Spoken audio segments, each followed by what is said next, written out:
오늘은 당신의 삶이 흔들릴 때라는 제목으로 은혜를 함께 나누려고 합니다. 우리가 이제 가족끼리 이렇게 같이 모이면 제일 사랑하는 사람들이죠. 또 이제 명절이 되면 조금 넓게 이렇게 못 보던 가족들이 함께 봅니다. 너무 사랑하고 너무 좋아하고 잘 되기를 바라고 축복하고, 그런데 이상하게 가족끼리 만나면 또 상처도 제일 많이 준단 말이에요. 가족끼리, 가까운 사람들끼리 잘 되라고 했는데, 좋은 말을 하려고 했는데 결국은 상처가 되는 경우가 많습니다. 그래서 이 명절이 지나고 나면 큰 문제도, 부부간의 문제도 생기고 뭐 형제간의 문제도 많이 생깁니다. 좋은 말씀을 하려고 했는데 이렇게 돼요. 이 말씀, 좋은 말씀, 성경에 보면 요한복음 1장 태초에 말씀이 계시니라. 이게 원래는 로고스예요. 로고스, 진리. 이것을 우리 초창기 성경은 어떻게 번역했냐면 태초에 도가 계시니라. 도, 이게 진리의 말씀이라. 이 말씀이 하나님과 함께 계셨으니, 이 도가 하나님과 함께 계셨으니, 이 말씀은, 이 도는 곧 하나님이시니라. 그래서 이 말씀이 이제 도예요. 여러 가지 우리는 도에 대해서 잘 알잖아요, 한국 사람. 여러분, 가족끼리 모였을 때 최고 좋은 도가 무슨 도입니까?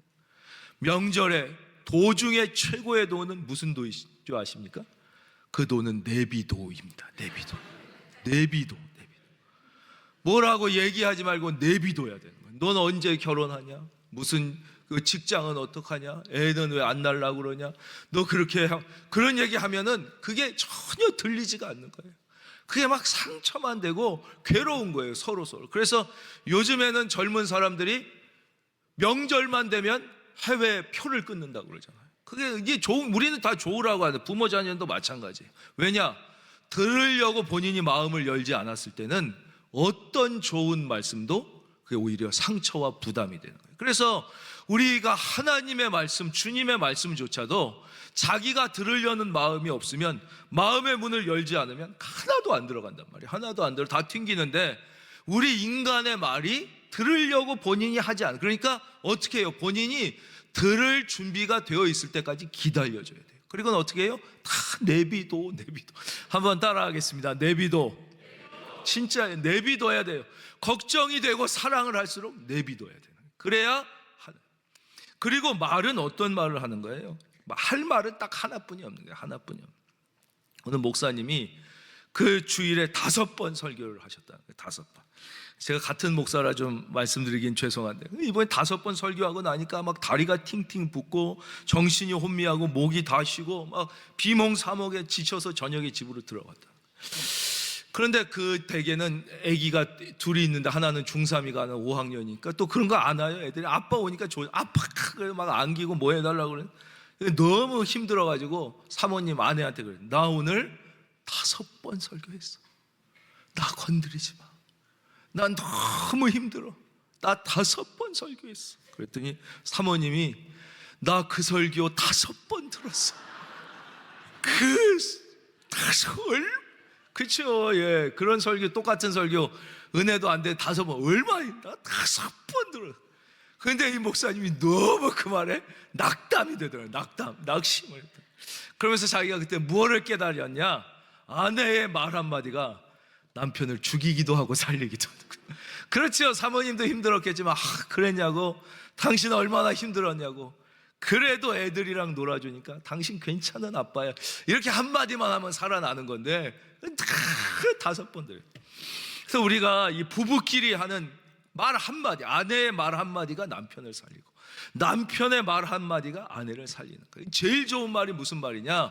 이런 말 해주는 거예요. 당신 내가 살아보니까 참 괜찮은 사람이야. 그 말 한마디가 그 영혼을 살리는 거예요. 당신 내가 살아보니까 참 괜찮은 사람. 우리 한번 따라해 볼까요? 참 괜찮은 사람이야. 그거 한마디 해주는 거예요. 당신 내가 살아보니까 참 괜찮은 사람. 그러면 아내가 그 고생을 해도 다시 살 힘이 나는 거예요. 힘이 나는 거예요. 또 남편이 힘이 나는 거예요. 이 시간 하나님으로부터 칭찬 듣는 시간이 되시길 바랍니다. 자, 오늘 말씀 3절입니다. 예수께서 대답하여 이르시되 진실로 진실로 아멘 아멘 내게 이르노니 사람이 거듭나지 아니하면 하나님의 나라를 볼 수 없는. 이게 가장 중요한 질문이에요. 예수님, 당신은 누구십니까? 그분을 만나고 아는 것이 개인과 인류와 우주의 가장 위대한 질문이며 오늘 예수님은 그 위대한 질문에 가장 위대한 답을 해주신 거예요. 오늘 보면 니고데모는 아주 이 질문을 멋지게 인간적으로 보면, 어떻게 보면 되게 우회적으로 합니다. 랍비요, 우리가 당신은 하나님께로부터 오신 선생인 줄 아나이다. 하나님이 함께 하시지 아니하시면 당신이 행하시는 이 표적을 아무도 알 수 없습니다. 당신이 보통 사람은 아닙니다. 분명히 하나님으로부터 왔어요. 그렇다면 진짜 당신은 누구십니까? 이렇게 묻는 걸 멋지게 물은 거죠. 성경에 보면 또 이 질문을 했던 위대한 신앙인이 바로 사도 바울이죠. 사도 바울이 예수 믿는 사람을 미워하고 싫어하고 핍박하여 달려가다가 다메섹 도상에서 빛으로 오신 예수님을 만나잖아요. 빛으로 오신 예수님을 만나고 눈이 멀고 그 자리에서 고꾸라졌을 때, 그때 사도 바울이 뭐라고 묻습니까? 나 빨리 보게 해주세요 그러지 않았다는 거예요. 나 빨리 일으켜 주세요 그러지 않았다는 거예요. 주여, 당신은 누구십니까? 나는 네가 핍박하는 예수라. 지금 인생의 어려움과 고난 가운데 있으신 분들은 빨리 이 문제를 해결해 주십시오가 아니라 주여, 당신은 누구십니까? 이 질문에 대한 답을 붙잡으면 되는 거예요. 그럼 모든 두려움과 염려와 근심은 떠나가게 돼 있는 것이. 거기에 대하여 예수님이 뭐라고 대답하십니까? 진실로 아멘 아멘 그러면서 거듭나야 된다. 거듭남을 말씀하세요.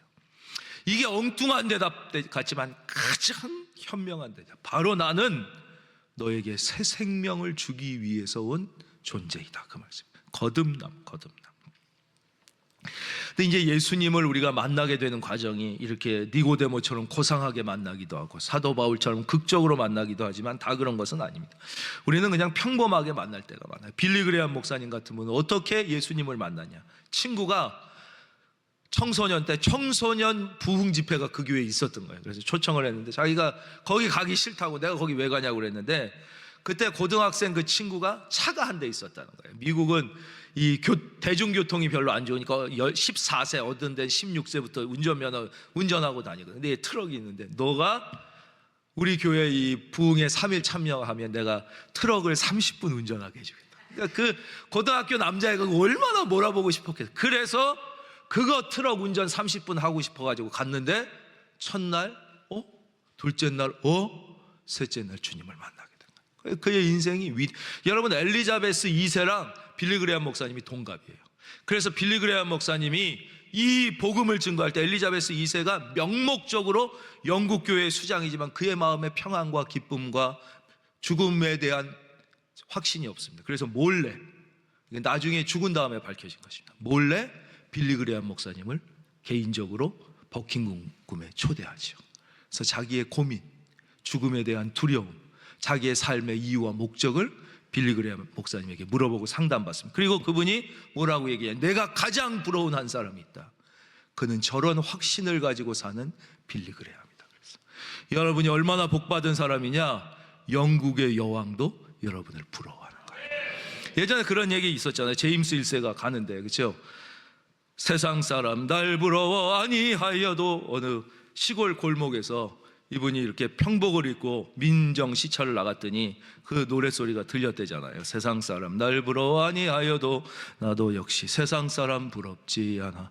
하나님의 자녀된 것 생각할 때 이 예화 얼마나 은혜가 됩니까? 그래서 제임스 1세가 지나가다가 그게 너무 은혜가 돼서 들어갔다는 거예요. 이 여자가 깜짝 놀라서 미안한데 내가 그 노래를 들었는데 너무 내가 은혜가 돼서 한 번만 더 해달라고. 그러니까 이분이 불렀대요.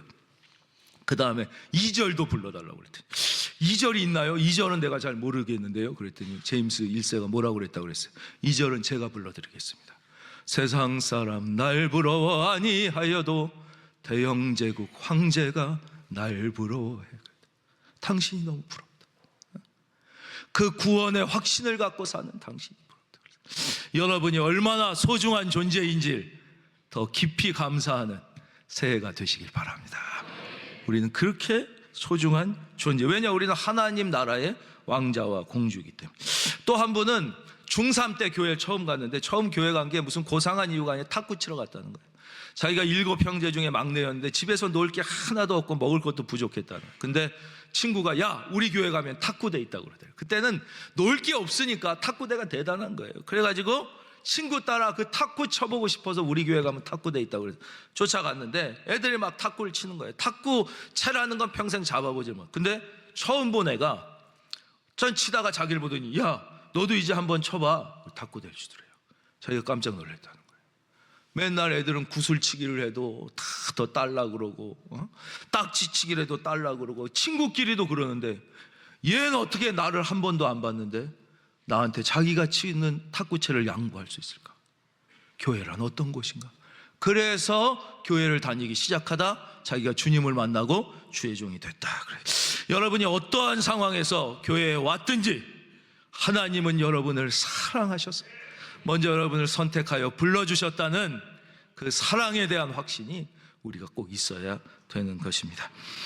예수님이 이제 거듭남에 대해서 말씀해 주셔요. 그래서 이제 3절 한번 볼까요? 3절 읽어보겠습니다. 소리내서 시작. 진실로 진실로 내게 이르노니 사람이 거듭나지 아니하면 하나님의 나라를 볼 수 없는. 3절에서 우리가 배우는 건 뭐예요? 거듭남이 가장 중요하다. 거듭남. 그러니까 기독교의 사상 독특성을 한마디로 하면 거듭남. 진실로는 아멘이라고 그랬죠. 원어가. 거듭남은 원어가 아노덴입니다. 아노덴에는 세 가지 뜻이 있어요. 첫째는 처음이라는 뜻이에요. 처음. 둘째는 다시라는 뜻이 있어요. 다시. 아노덴. 지금 거듭남이라고 번역되니 첫 번째는 처음이라는 뜻이 있고 두 번째는 다시라는 뜻이고 세 번째 뜻이 아주 중요해요. 세 번째 뜻은 위로부터라는 뜻이에요. 그래서 여기도 지난 시간에도 살폈지만 거듭나지 아니하면 조그만 이자 써 있고 성경 가지고 다니시는 분은 아주 좋은 분들이에요. 뭐라고 써 있어요? 조그만 글씨로. 성경 있는 분들 읽어주십시오. 시작. 위에서라고 그랬죠. 위에서. 이게 제일 중요한 뜻이에요. 거듭남은 처음부터 다시 위로부터 나는 게 거듭남. 이거예요. 제일 중요한 건 기독교는 거듭남의 종교예요. 다시 말씀드리면 이제 성경이 아니라 저를 봐주십시오. 다른 모든 인간의 종교의 공통점, 도덕과 철학의 공통점은 뭐예요? 리모델링이에요. 리모델링. 즉 나의 더러운 것을 덜어내고 부족한 것을 보완하고 이쁘게 꾸며서 리모델링하는 거예요. 그러나 기독교는 전혀 다릅니다. 기독교는 처음부터 다시죠. 기독교는 재건축하는 거예요. 내 있는 이대로를 어떻게 수정하는 게 아니라 오늘도 나는 완전히 옛자는 죽고 위로부터 새로운 생명이 부여받는, 이것이 기독교만이 가지고 있는 유일하고 독특한 특징이에요. 근데 두 번째 재밌는 것은 4절 니고데모가 이르되 사람이 늙으면 어떻게 날 수 있사옵나이까. 두 번째 모태에 들어갔다 날 수 있다. 니고데모는 뭐예요? 당대 최고의 지성인. 니고데모는 실존 인물이에요. 당대 최고의 동시에 니고데모가 상징하는 인물은 뭐예요? 모든 그 시대의 지성인들을 이야기하는 거예요. 최고의 당대의 지성인이 이 예수님의 거듭남이란 단어를 이해했어요? 못했어요? 이해하지 못했다는 거예요. 이게 아주 중요해요. 왜요? 그는 영적인 세계의 사건을 물리적, 생물학적 차원으로 이해하려고 그러니까 이해가 될 수가 없는 거예요. 영적인 세계에 전혀 다른 형이 상학의 차원을 형이 하학, 물리적, 생물적, 그래갖고 이해가 안 되는, 아니 내가 지금 나이가 50이 넘었는데 어떻게, 내가 키가 170이고 우리 어머니 150입니다. 이게 사이즈가 안 맞잖아요. 안 된다는, 그렇게 이해하는 거죠. 영적인 세계. 그래서 무엇입니까? 하나님의 말씀은 결코 인간의 이성과 지성으로는 이해할 수 없는 것이죠. 우리에게 영의 눈이 열릴 때 성령의 조명이라고 그래요. 성령의 조명이 올 때 우리는 이해할 수 있게 됩니다. 그 예를 들어보면 한동대 총장을 하셨던 김영길 박사가 계시죠. 이분이 한동대에서 19년을 총장을 하셨습니다. 원래는 미 항공우주국 나사의 최고위급 연구원이에요. 이분이 나사에서 발명상을 2번 받으시고 미국의 과학자들이란 세계적 인명사전에 한국인 최초로 등장돼. 근데 이분이 참 궁금한 게 있었는데 그게 뭐냐면 자기가 나사의 연구원으로 일하면서 이 나사의 최고의 천재들의 95%가 크리스찬이라는 데 자기가 놀랐다는 거예요. 신실한 크리스찬. 이 최고의 우주를 관측하고 인간을 달나라에 보내는 사람들이 어떻게 눈에 보이지도 않는 하나님을 믿을까? 이게 너무 궁금했다는 거예요. 나는 안 믿어지는데 말이 안 된다 이거예요. 근데 결혼을 했는데 아내가 교회를 가자고 자꾸 그러는 거예요. 그래서 아내 손에 억지로 이끌려 5년을 교회를 그냥 날마다 억지로 매주 갔다는 거예요. 억지로. 여러분, 여기서 먼저 말씀드려야 되는 게 뭐냐, 우리 중에 아직 결혼 안 한 분들이 있거나 자녀, 따님을 결혼시켜야 되는 분이 있다면 신랑감의 최고 중요한 딱 한 가지 조건은 무엇인 줄 아십니까? 그것은 오직 인간성입니다. 인간성. 여러분, 인간성은 기도한다고 좋아지지 않습니다. 공부한다고 좋아지지 않습니다. 인간성은 타고나는 게 대부분입니다. 두 번째, 성령을 받아야만 변화되는 것입니다. 기도해도 안 돼요. 울어도 안 되고 공부 많이 해도 안 돼요. 타고나는 거 아니면 성령 받아서 인격이 재창조되지 않으면 인간성은, 여러분, 인간성이 좋은 남자랑 결혼하면 아내가 교회 가자 그러면 아무리 싫어도 가줍니다. 왜? 내가 사랑하는 사람의 부탁이니까. 인간성이 더러운 놈들, 이기주의자, 죽어도 안 갑니다. 내가 싫은데 왜 가자고. 그 왜 그래? 인간성이 나빠서 그래. 그 여기에 나와 있는 분들은 다 이미 인간성이 좋은 분들이에요, 남자들이. 그래, 절대 감사하면서 살아야지. 이런 인간을 내가 결혼해서 이러면 안 되는 거예요. 나와줬다는 게 기적이에요. 그런데 내 남편은 인간성이 좋은데도 왜 이렇게 교회 안 나오냐? 그것은 그 가문에 흐르는 영적 저주가 있기 때문입니다. 그것을 기도로 견고한 진을 격파하라고 성경이 말. 그래서 성경이 뭐라고 해요? 천국은 침노하는 자의 것이라. 그게 뭐예요? 가문에 흐르는 강력한 영적인 세력이 그 인간성보다 더 강력하기 때문에 이것은 어떻게 해야 돼요? 목숨을 건 기도로 돌파해야 되는 거예요. 그냥 대략 나오면 좋은데 이거 갖고는 그건 안 됩니다. 여러분, 가문에 흐르는 저주가 여러분 떼에서 깨지기를, 격파되기를 주의 이름으로 축원합니다. 그건 박살을 내요. 그건 쉽게 깨지지 않습니다. 그것은 생명을 건 기도만이 그 진을, 견고한 진을 격파할 수 있습니다. 이분이 5년째 아내 손을 따라서, 아내가 가재니까 매일 가다가 5년째 되는 날 갑자기 눈이 확 뜨이더라는 거예요. 이 개인의 경험이지만 양상이 다르지만 다 그런 경험을 하는 것이에요. 눈이 확 뜨이면서 하나님의 말씀이 믿어지기 시작하더라. 본인의 표현으로는 이해되기 시작하더라. 그 전까지는 이해가 안 됐어요. 왜? 믿어지지 않으니까. 이것을 자기의 물리적, 천체 우주적 관점에서 생각하니까 안 되죠. 그러나 영적인 눈이 뜨이는, 그걸 성령의 조명이라고 합니다. 그래서 무슨 일이 일어났는지는 이 시간 관계상 못하고 이제 5절로 넘어가. 니고데모가 도저히 이해를 못했어요. 이게 말이 되냐고. 그랬더니 5절 예수님이 다시 대답하시지요. 진실로 진실로 아멘 아멘, 내가 이르노니 사람이 물과 성령으로 나지 아니하면 하나님의 나라에 들어갈 수 없다. 물과 성령이 뭡니까? 물은 지난 시간 설명드렸죠. 회개를 의미합니다. 더 쉽게 말씀드리면 그래서 세례를 의미하는, 세례의 표시는 뭐예요? 내가 회개하여 과거의 나를 예수님 안에서 죽이겠습니다. 그래서 물은 회개를 의미하고 세례를 의미해요. 그렇게 이해하시면 돼요. 그래서 회개를 통하여 우리가 주님께 나아가 그 다음 성령을 받으면 이제 거듭나게 되는 건데, 물에는 더 깊은 뜻도 있습니다. 그게 뭐냐? 이 물은 바로 말씀이라는 뜻입니다. 그래서 이 말씀이 우리의 영혼을 정화시키게 되는 거예요. 이게 그냥 제가 나름대로 해석하고 연구해서 그런 게 아니라 성경에 다 말씀해 주고 계신 거예요. 에베소서 5장 26절입니다. 이는 곧 물로 씻어 말씀으로 깨끗하게 하소서. 여기서 말씀은 곧 뭐예요? 물이에요. 여기서 성경이 말씀하시는 물은 바로 말씀을 의미하는 거예요. 즉 우리가 하나님의 말씀을, 여러분이 언제 회개가 됐어요? 말씀을 들을 때 회개가 됐지, 전혀 말씀도 안 듣는데 어느 날 갑자기 회개가 되는 게 아니에요. 말씀이 들어와서 역사할 때 그것이 나를 씻어 회개의 눈물이 나오고 믿음의 고백이 나오기 시작하는. 그래서 여기에 말씀과 성령이에요. 말씀이 우리 안에 와서 우리가 회개하여 깨끗하게 되어 주의 성령이 나에게 임하게 되면 그제서야 하나님 나라에 들어갈 수 있어요. 이해가 되는 분도 있고 안 되는 분도 있어요. 아마 니고데모는 그때 눈을 이렇게 뜨고 이해가 안 되는데요 이랬던 것 같아요. 그래서 예수님이 더 자세히 6절에서 설명해 주십니다. 육으로 난 것은 6이요. 한번 따라할까요? 육으로 난 것은 6이요. 이게 뭐예요? 어머니가 자녀를 낳을 때는 이것은 제1의 탄생, 6의 탄생입니다. 여러분, 자녀가 태어나면 자녀가 자라는 게 보입니다. 몸무게가 늘고 키가 크는 게 보입니다. 그러나 그의 정신이 자라는 게 보입니까?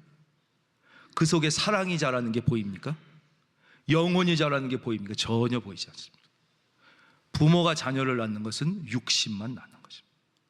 그래서 우리나라 옛 어른들이 야, 내가 너 겉났지 속났냐? 정확한 얘기입니다. 착각하면 안 됩니다. 제1의 탄생은 흙이 흙을 낳는, 육이 육을 낳는 탄생입니다. 이 제1의 탄생이고 제2의 탄생이 있습니다.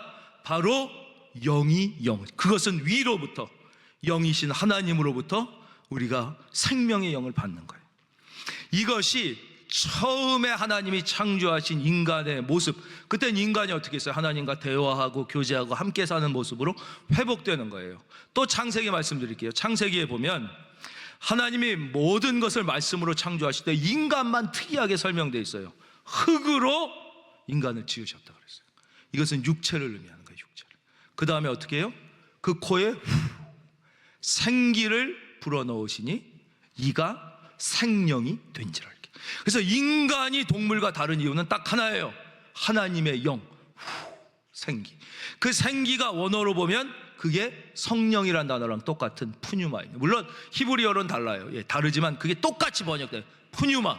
그게 구약에 나오는 성령, 똑같은 단어예요. 신약도 똑같. 즉 하나님의 영, 성령이 뭐라고 그랬어요? 하나님의 영이 성령이라고 그래요. 예수님. 즉 우리가 이 육체만 있으면 짐승과 똑같아요. 짐승도 먹을 뿐만 아니라 기쁨을 느끼고 슬픔을 느끼고 노여움을 느끼고 그리움을 느껴요. 개 키워보세요. 다 알아요. 소 데리고 도축장 가보세요. 눈물 흘리면 다 똑같아요. 인간은 그게 아니라. 그렇다면 우리가 소 잡아먹는 거 살인이랑 똑같은 겁니다. 인간이 동물이라면. 인간이 동물이라면 동물원에 동물 가두는 거 이거 어마어마한 죄입니다. 닭 잡아먹는 거 수도 없이 하루에 치킨 2마리씩 시켜서 호식이 2마리 치킨. 생명을. 왜 인간은 다릅니까? 모든 생명은 소중하지만 그 속에 하나님의 영이 있기 때문에. 그런데 아담이 범죄함으로 내가 정령 죽으리라. 그래서 영혼이 죽었잖아요. 그래서 인간이 육체가 된지라 그렇게 성경이 말씀하시죠. 그래서 하나님을 인지하지 못하는 인간은 동물만도 못하죠. 동물성만 살아있는 거예요. 동물만. 동물보다 더해요. 그때 예수 그리스도께서 우리의 죄를 위하여 십자가에 죽고 부활하시면서 약속하신 하늘나라 올라가셔서 하나님의 영, 예수의 영인 성령을 우리에게 주시면 비로소 다시 우리가 잃어버렸던, 죽었던 그 하나님이 우리 속에 부어주신 창조의 하나님의 영이 우리 심령 안에 임하게 되시고 비로소 우리는 참된 인간. 여기에 모두 이미 구원 받으신 분인데 하나님의 구원을 믿으시는 분은 아멘. 그 성령에 우리가 늘 순종해서 그래 살아야 되는 거예요. 하나님의 말씀에 순종해서 사는 것이 그것이. 그러니까 인간의 노력과 도덕과 철학과 수행이 의미가 없냐? 그렇진 않아요. 그건 의미가 있어요. 그것은 인격을 고양시키기도 해요. 인간을 더 고상하게 만들기도 해요. 그렇지만 그것이 우리를 구원할 수는 없다는 거예요. 우리가 보통 수영을 열심히 하면 어디까지 가요? 한강은 넘을 수 있어요. 저도 시도는 안 해봤지만 한강은 넘을 수 있지 않을까 이렇게 생각해요. 수영을 계속. 조오련 같은 사람이 있어요. 조오련이라고 들어보셨어요? 연세 드신 분은 알 거예요. 아시아의 물기의 조오련. 그분이 한강이 아니라 뭘 넘었어요? 현해탄을 넘었어요. 대한해협을 부산 다대포 앞바다에서 출발해서 대마도까지, 진짜 지금 어린 분들은 모르겠지만 그 찾아보면 실제 수영해서 대한해협을 넘어. 그 사람은 대한해협 넘을 수 있습니다. 그리고 도보해협은 쉽게 넘었어요. 그 영국에서 프랑스는 짧으니까 거기 뭐 헤엄쳐서 왕복도 하고 그랬어요. 그러나 그 사람도 태평양은 못 넘는 것입니다. 마찬가지 인간의 수행과 철학과 도덕과 종교가 할 수 있는 영역이 없지는 않아요. 그러나 그것이 생명을 재창, 그 리모델링이 불가한 거예요. 완전히 새 생명이 창조되는 건 오직 하나님만이 우리에게 주실 수 있는 유일한 선물이신 거예요. 하나님. 육으로 난 것은 육이요 영으로 난 것은 영이니. 근데 여기서 우리가 기억해야 될 것은 그래서 이 영적으로 거듭났다고 해서 이게 개인적 인격의 성숙을 의미하는 건 절대 아니라는 것입니다. 거듭남은 생명을 얘기하는 거지 인격의 성숙과는 전혀 달라. 그래서 거듭나지 않았지만 인격이 성숙된 것처럼 보이는 사람이 있고, 거듭났지만 인격이 전혀 성숙하지 않은 사람도 여전히 있습니다. 그 뭐랑 똑같아요? 아기 낳는 건 생명이에요. 여러분, 인격이 성숙한 여자가 애를 잘 낳습니까? 아니면 어린 여자가 애를 잘 낳습니까? 어린 애들이 잘 낳습니다. 지금 왜 이렇게 아기 낳는 게 힘들어요? 대부분 노산이라서 그런 거죠. 그렇죠?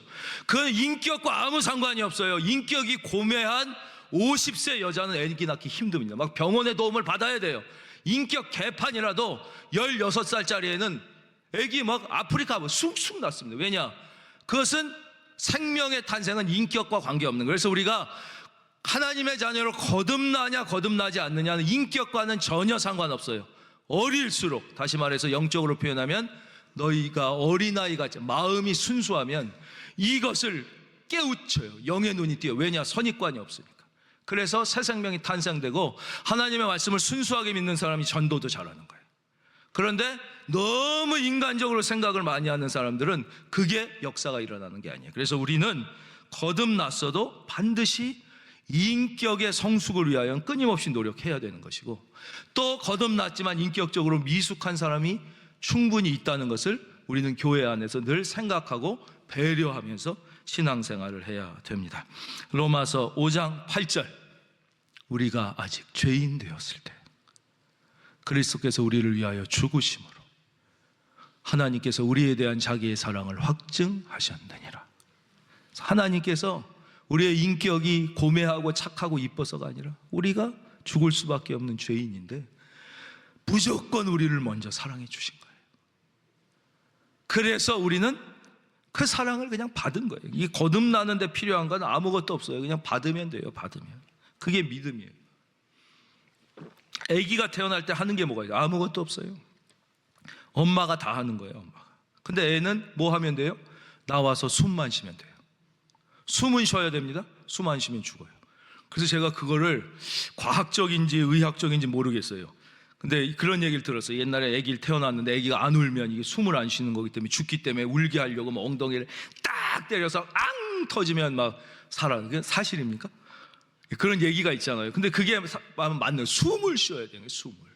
우리는 그 사랑을 받아들이는 거예요. 그냥 받아는 들여야, 아기가 낳아도 엄마가 낳아도 얘가 숨 안 쉬면 죽는 것처럼 받아는 들여야 우리가 새 생명을 얻게 되는 거예요.